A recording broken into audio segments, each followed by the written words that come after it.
America's total student loan debt now exceeds $1.5 trillion. That makes it the largest source of personal debt in the country after home loans. That debt falls overwhelmingly on this country's middle-class young people. That's the group least able to afford it. The average graduate owes almost $40,000 by the time college is over. Many owe hundreds of thousands. Some never even received degrees, but they still owe the money. And thanks to an extensive lobbying campaign here in Washington, student loans are the only form of debt that cannot be erased by bankruptcy. Kids are stuck with it for life. Colleges love this deal. They're getting rich from it. There's no risk to them at all. 100 American universities now have billion-dollar endowments. They've doubled their administrative staffs. It's hard to see why this isn't a scam. Here's an easy fix to it. Make colleges co-sign their student loans. Give them some skin in the game. What exactly is the argument against that? Well, to find out, we've invited Austin Goolsbee. He chaired Barack Obama's Council of Economic Advisors. He now works at the University of Chicago, and we're happy to have him tonight. Austin, thanks a lot for coming on. Yeah, great to see you again, Tucker. So I'm not making an argument against college or against student loans, against education. I'm just wondering how we have a system where for colleges there's only upside. They get federally backed student loans, and they've gotten very rich from it, but they share none of the risk. So why wouldn't colleges co-sign every student loan for their students? Well, let me say I applaud your paying attention to this. Getting people a higher level of educational attainment is one of the most important things for economic growth in this country. Now, I think you've gotten a little off track, perhaps, on the details of these. The first is nonprofit, not-for-profit universities don't get rich.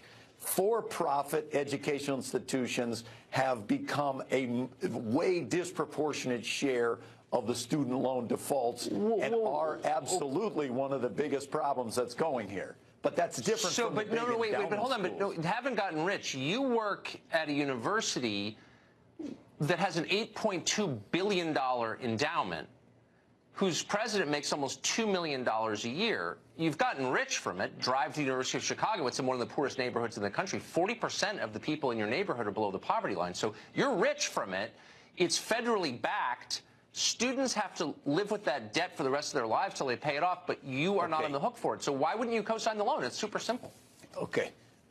I'll give you, why would you not put co-signing responsibilities onto the universities? Yeah. Because that would lead the universities to then do a credit check and deny the student loans to exactly the kinds of people who don't have family income. They would become a higher risk credit. Why would the University of Chicago discriminate against poor people with bad credit histories? You've got an $8.2 billion endowment. Why would you discriminate like that? Tucker, as you know, when they use the endowment for financial aid, that's a different proposition than co-signing for a loan. Just I'm sorry. I just want to ask this question because I think it's really important. You're not really answering it. I agree. So you're saying that you can't co-sign the loan because you would discriminate against people who might not pay it back. So they should be stuck with it. You would want to take the lowest financial risk if you're signing up financial aid. The University of Chicago does not make the loans, as you know, Tucker. I'm aware. The U.S. government now does, thanks to Obama, and U.S. taxpayers back those loans up. So basically, yes, you're outsourcing the risk to taxpayers. Is where the defaults are happening. Because of lobbying from you guys and other billion-dollar endowment schools, kids are stuck with these loans. They can't get out of them with bankruptcy. You're right to be concerned about the for-profit education sector. I'm right to call you guys out for the scam you're perpetrating. For-profit schools are approaching 50%. You're trying to shift the blame. Massively disproportionate share of the student loan. And I'm not defending the University of Phoenix. What I'm doing is asking why you work at a school with an $8.2 billion endowment in one of the poorest neighborhoods in the country. Okay, talk about rich and poor. And you're saying you won't co-sign the loans because you don't feel like it. And I'm saying, Tucker, maybe you could help a little bit. If you want to make the payback of loans tied, that you would get forgiveness of loans, for example, if you entered a public sector job or if you took a job where your future income would not be high, I think that is a valid point that we should look at. But why aren't you helping? You're asking taxpayers to help. And by the way, what about I just got to ask, I've always wondered this. As you walk out of the University of Chicago into a neighborhood where 40% of the people almost live below the poverty line, Do you ever think maybe we should let them eat in the cafeteria? Can people from the neighborhood eat in the cafeteria at Chicago? I live there, Tucker. Yes, right. There's a pay cafeteria at the campus, and anyone can walk in and go to Taco Bell or wherever they want to eat. Can they go to classes, too? If they pay tuition. No, but they're poor. 40% live below the poverty line.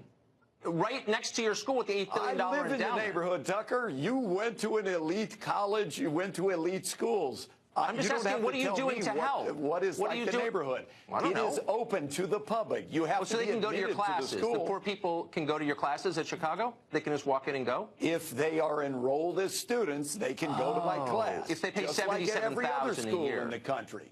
Right. The majority of students, Tucker, in this country, in college, are at community colleges and junior colleges. Right. No, but you want to shift the blame. I'm talking about the most prosperous, the most fortunate college is the one that you work at. Which means and I'm asking what you're doing to help, and you're saying nothing, not really anything to help. The student loan problem, Tucker, schools like the ones you went to or the ones I went to are not the student loan problem in this country. You're not the problem. That's not where the default rates are. It's not a problem for you. $8.2 billion endowment, it sounds like no problem at all. It sounds great. Here we go again. You want to tax endowments, I don't want to tax. But you don't want to tax I just want you to pay your fair share and stop lecturing America about how it's immoral while you get $8.2 million sitting in a bank account and the neighborhood around you is impoverished. Tucker. You went to the elite schools of this country. I did. What we should focus on is making college affordable and making it so that people can pay back their loans. All right. And that means not cutting their financial aid. Make college affordable. So tuition has risen much faster than inflation. It's $77,000 to go to Chicago. Not if you want to make it in Chicago, but yes. University of Chicago is $77,000, at least as of today. Why haven't you kept it down to $30,000 since you've got $8.2 billion in your endowment? They have given literally billions of dollars of financial aid for people who have middle and low incomes so that they don't pay that list price. I don't think that people like you, for example, Tucker, who could afford to pay the full amount, should have your children going with the subsidy from the other students. They should use the money from the endowment middle-class people to get pay stuck with for that number, low and middle income You're students. ripping them off, and you know that you are.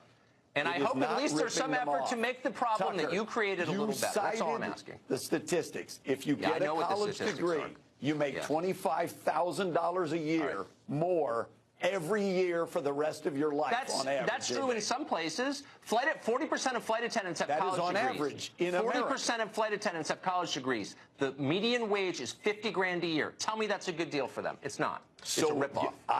You know what, Tucker, I agree with you. Let's reinstate the gainful employment rules so that people who can't make back the money to pay off their student loans do not get ripped off by for-profit education providers. All right. Austin Goolsbee, we're out of time. I wish we had more time. I'll see you at the cafeteria in Chicago. Thank you. It's always fun to debate you, Tucker.